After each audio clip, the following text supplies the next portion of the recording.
guys, welcome back to the channel where I cover missing persons, unsolved cases, crime news, and more. Well, the decision did come out late Friday, the 22nd, so it's not a secret that Carmelo Anthony's bid for a new trial was denied.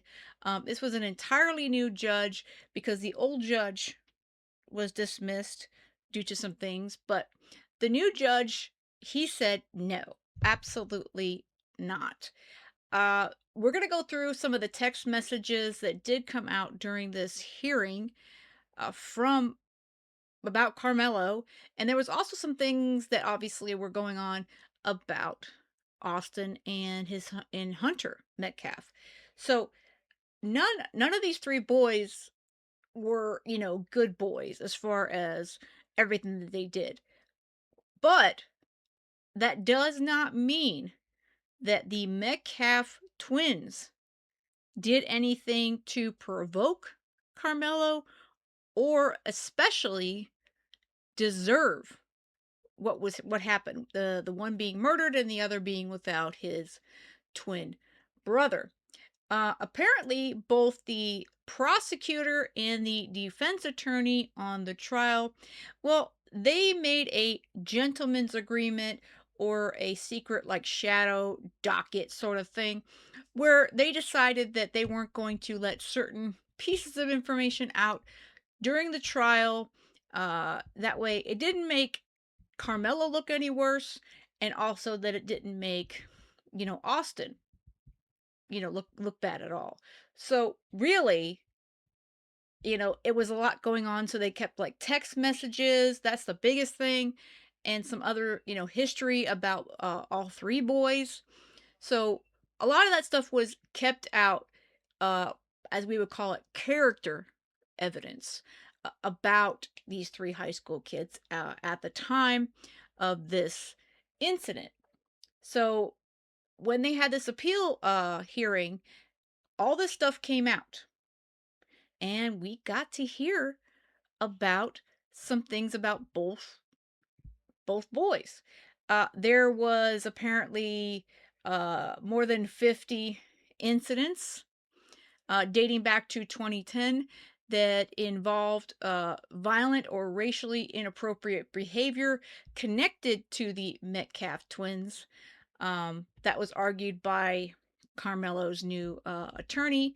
And he went on to argue that evidence was relevant to Carmelo Anthony's self defense claim and portrayed the twins as having a history of violence and racism. This was information that was never heard during the original trial because of this agreement between the state and the defense team. However, like I said, Carmelo, he was not innocent, not even in the slightest. There was issues with Carmelo's ex-girlfriend, allegations that, well, they got highlighted during this hearing, and lots of text messages came out, and they were showing how much rage Carmelo had the day he attacked Austin Metcalf. So we're going to go through a bit of this video. This is from Law and Crime on the case, discussing this new shadow evidence, basically, that came out during this hearing last week before the judge's decision. And there's been a lot online. Just let me say aside here. There's a lot of back and forth online about both of these boys. And of course, they also include Hunter because they kind of put Hunter and, Austin together because they're twins and all that. But like I said, both, all three boys, they were not angelic. Okay?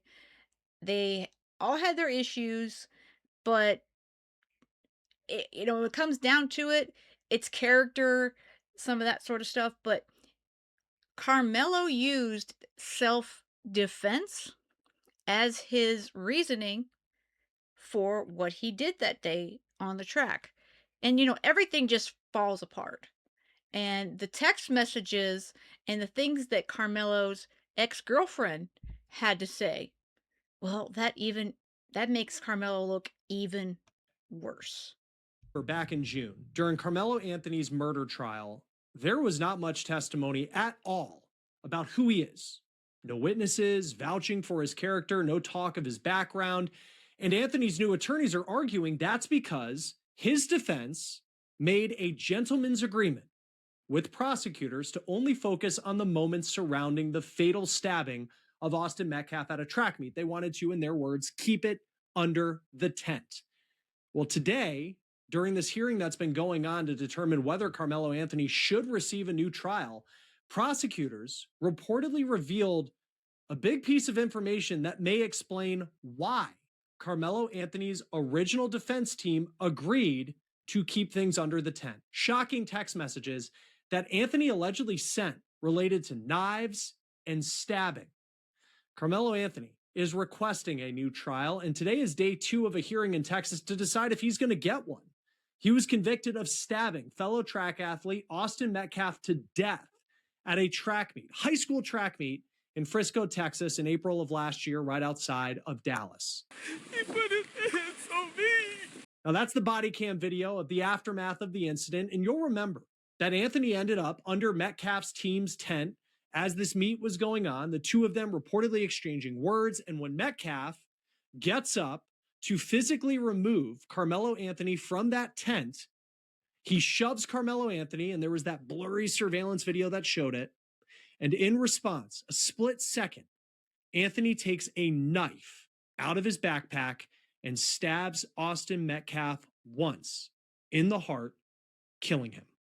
Anthony's new team, a very high profile team of lawyers, are arguing, though, that Carmelo's rights were violated during that jury trial several times. And we're going to talk about those arguments here in just a moment, including his right to a public trial. You'll remember that audio and video recordings of the proceedings were not allowed, and only a handful of media outlets like us were given credentials to be able to have someone in the courtroom to witness.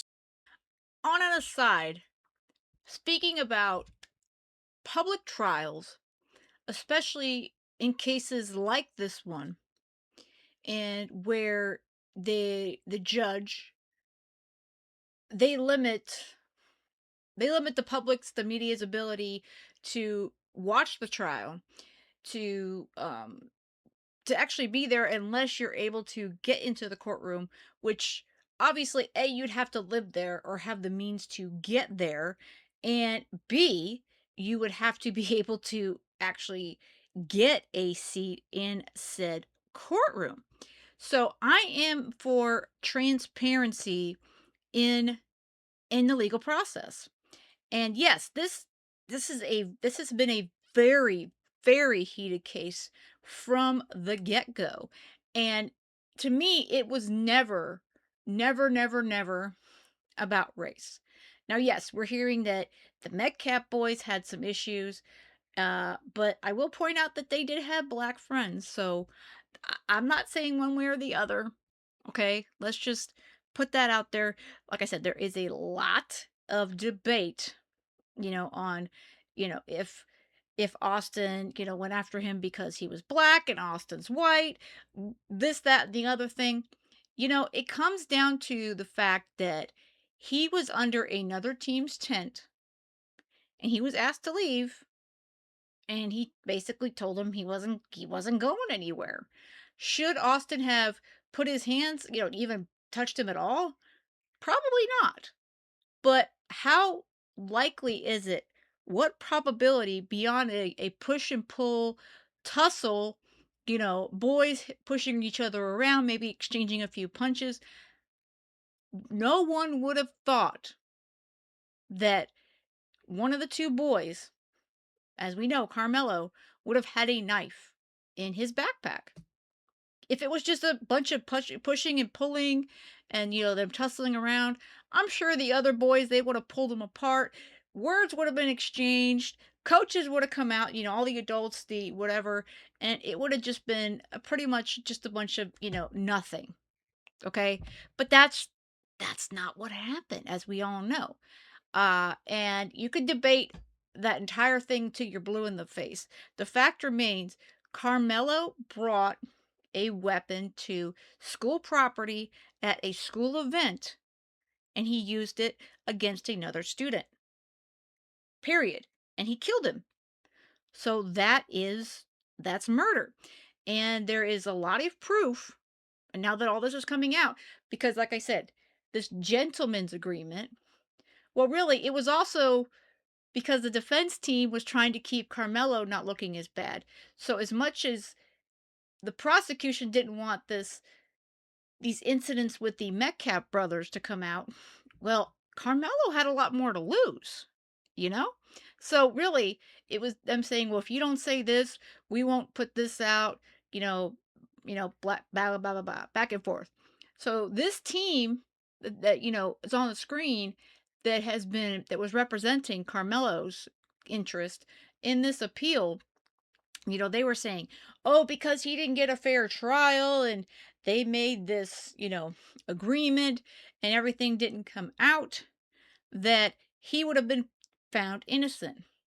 I don't believe that at all. I do not believe that at all. And the text messages that we're going to hear about that were brought out during this hearing, and this is all from the ex-girlfriend, it's going to really show you where Carmelo's mind, where his thinking was that day. All of it. We had Cody Thomas from Court TV, you'll remember. And you only had about 2 dozen people from the public who were allowed in that courtroom. Now, the judge who made the call as far as those restrictions on the case, he's actually been tossed from overseeing Anthony's appeal. And we'll talk more about that here in just a moment. But I need to get to these text messages and evidence that prosecutors talked about today. And these are things that the jury did not know about. I mean, none of us knew about it until now. You have local media outlets like WFAA and NBC DFW who are in the courtroom today for this hearing, who are giving information, live updates about a lot of the testimony that's happening. And we have to talk about what Assistant District Attorney for Collin County, Bill Werski, had to say and what he claims happened in the hours before this track meet on the day that Austin Metcalf lost his life. Because he says that Karmelo Anthony's girlfriend, hours before, told an assistant principal at their high school that the couple had broken up and that she said she allegedly was afraid. She claimed that Karmelo Anthony was stalking her. WFAA says that the ADA also claimed today in the courtroom that Anthony was allegedly obsessed with guns, fights, and knives. And prosecutors allegedly have a text message that Anthony sent where he fantasized about stabbing someone and licking the blood off the blade. No, that's sick. That is sick. This is from Carmelo's ex-girlfriend. Okay? He scared the living crap out of her, okay? They broke up. It doesn't really matter why. That doesn't matter in the grand scheme of things with this case. They're young kids. People break up all the time, especially kids, young teenagers. But she went to the principal of the school. She was being stalked. He was texting her that, he was gonna stab somebody, lick the blood off the knife. He loved weapons. He liked knives. He wanted a fight. Remember we mentioned that Carmelo wanted a fight that day. And this is proof that he wanted that fight. So let's just say, just thinking a little bit ahead, okay, because this just got denied on Friday by the judge. So we already know this particular appeal was shot down by the new judge.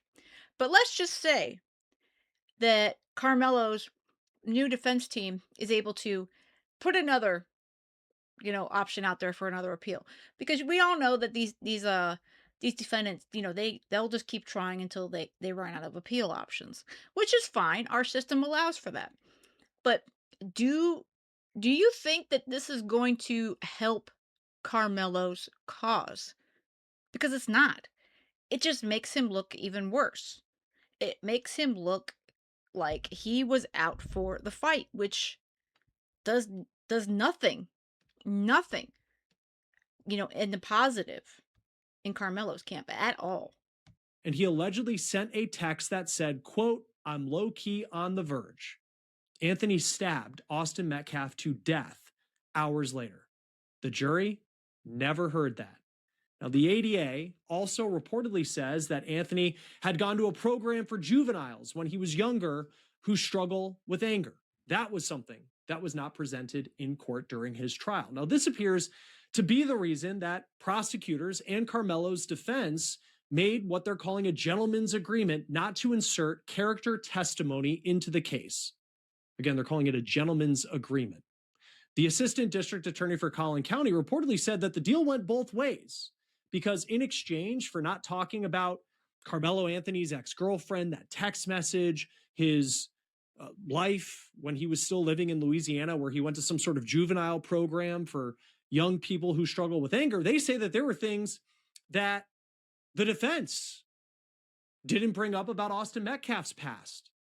The ADA says that Metcalf allegedly put, quote, vile racist stuff on graffiti, and that was not presented to the jury. The defense alleges that Metcalf also had a history of being aggressive, and that was something that the defense for Karmelo Anthony, they weren't able to talk about during the trial. Now, the reason the prosecutor said that this deal was reached between both sides, it was not to add fuel to the fire. I mean, you saw the amount of attention during this trial from individuals that typically aren't covering true crime. I mean, there was political talk of this. This made its way into racial discussions in this country. And the prosecutor says they didn't want any of that to factor into what was happening in the courtroom. And yeah, it was already and still is. Remember remember outside the courtroom, outside the courthouse rather? It was very heated. Very, very heated on both sides. Whether you think that, Carmelo was innocent and he was defending himself, or you believe what the jury believed, and I believe that he attacked Austin and stabbed him to death. It was heated, and it became not just, about two boys having a fight. It became, oh, this is racially motivated. Now, hearing these things about Austin and his twin brother, could there have been some racial motivations in there with Austin not being real friendly when he found Carmelo underneath his school's tent where he didn't belong? I suppose it, yeah. Let's just say yes, there is, okay? Does that give Carmelo, does that give Carmelo the right to tell him basically, screw off, I'm not moving, don't touch me, see what happens if you touch me, and then he pulls out a knife and stabs him in the chest? Does that give Carmelo the right to stab him in the chest and kill him? And we've talked about it before too, that he didn't just stab Austin. He had to have jabbed that knife into his chest. I mean, with massive, massive amounts of force with the damage that he did to Austin. So yeah, let's just put it this way. It was a hate crime. Was it racially motivated hate crime? We can debate either side of that. But Carmelo had hate, and he was upset, angry and upset and ready for a fight. And these texts and the things that his ex girlfriend has said that came out during this hearing on Thursday, these are the facts that prove Carmelo came to that track meet ready to get into a fight. The defense is arguing, though, this gentleman's agreement, and I'm talking about Carmelo's new defense, they're arguing that the agreement restricted witnesses from being able to testify that could have helped Carmelo Anthony tell his side of the story, like an expert on epilepsy, to talk about how that impacted, in their opinion, Carmelo Anthony's potential perception of a threat. He was diagnosed with epilepsy, apparently. Here's another part of it: there's really no record of it. It wasn't written out. It was only verbal between both sides because they did not want the media, for example, getting wind of it and reporting about it as the buildup to this trial went on. So there's a lot of layers to this story. Another argument that Anthony's new legal defense team is making in their appeal is looking at whether Anthony was someone who had his rights violated when he did not testify in his own defense. Now, in a lot of self defense cases, you see the person who's involved in the altercation get on the stand and tell their side of the story. But that didn't happen in this case. And the defense says on the last day of witness testimony in this trial, so right before Carmelo would have testified in his own defense, the prosecution declared that gentleman's agreement deal dead because they say, the prosecution, that the defense had already violated that deal and opened the door back during opening statements because they mentioned that Carmelo Anthony liked playing chess.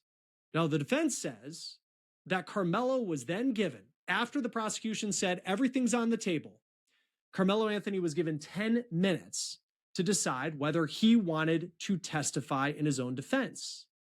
And now that we know what prosecutors allegedly had, like those messages and the situation involving his girlfriend, talk of stabbing, fantasizing about those things, a history where potentially he was in some sort of program for kids who struggled with anger, all of that without this deal, that was going to be on the table. Okay, let's say he had this 10 minutes, which obviously he had about 10 minutes, give or take, probably more. He he is an adult. He was an adult at this point. He knew that he had the right to testify in his own defense.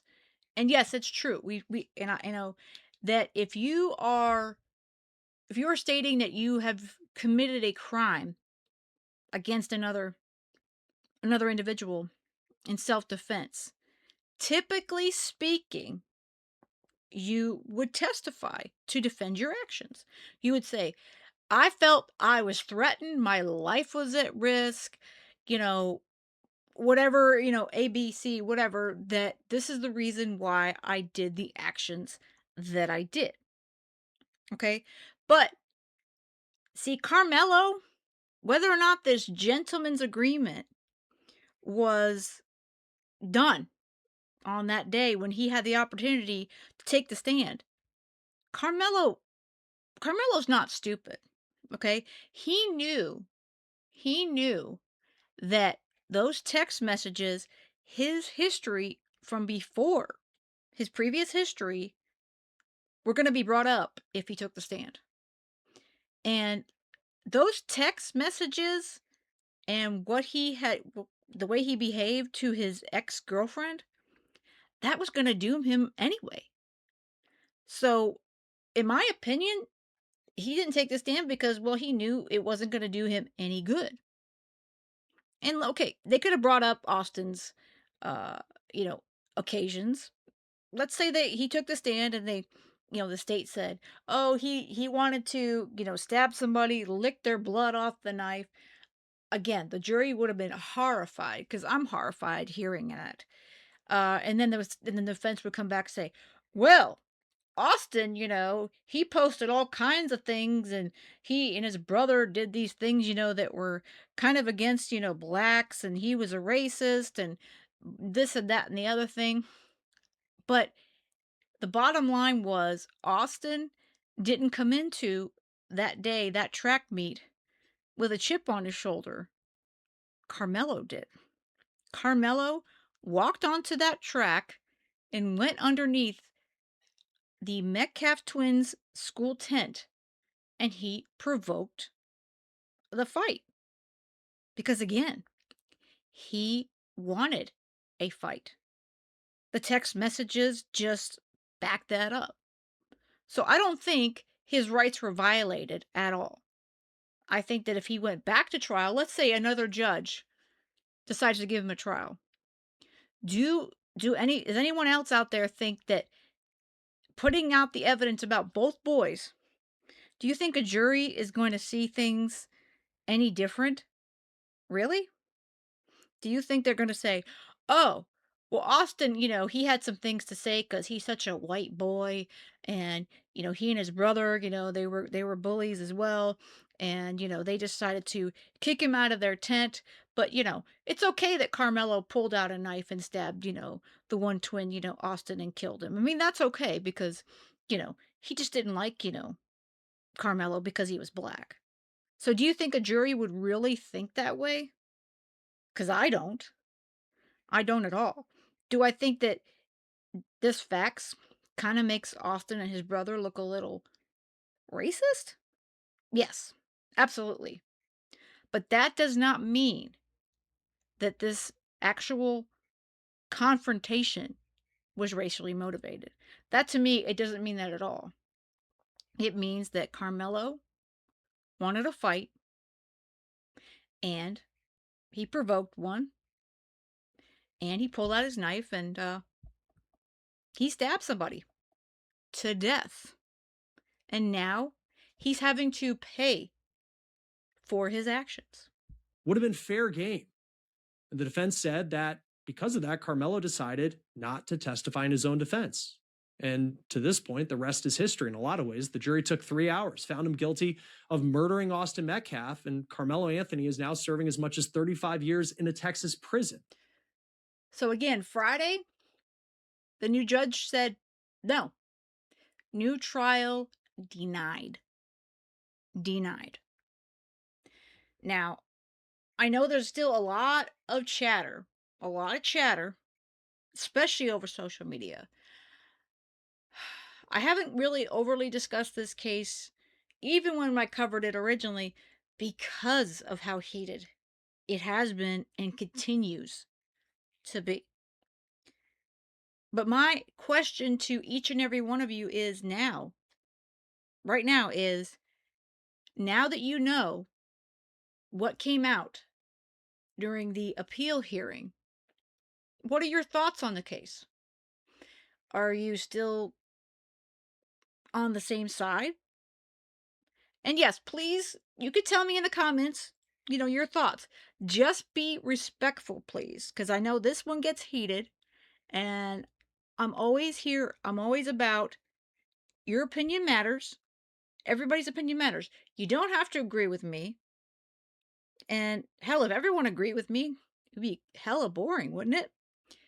So, do you think that if Carmelo was granted a new trial, do you think that that would really change things? Do you think a new jury hearing this evidence about Carmelo's past, all the text messages? I mean, we didn't even get into the fact that he had all kinds of disciplinary issues in his previous hometown and all these issues with his ex-girlfriend stalking her, the threats that he wanted to get into a fight that day, and of course, Austin and his brother, their bit of a history with some questionable actions and possibly racially motivated. Okay, let's just put it out there. Do you still think that Carmelo acted in self defense or that everything that he did was okay? Because I don't. I don't think either boy was a good kid. I don't think either one of them was. They obviously both had anger issues, but Austin's no longer here. Okay? He was murdered. And it came down to that Carmelo had that chip on his shoulder that day. He came with a weapon onto that school property to that track meet. He was ready for it.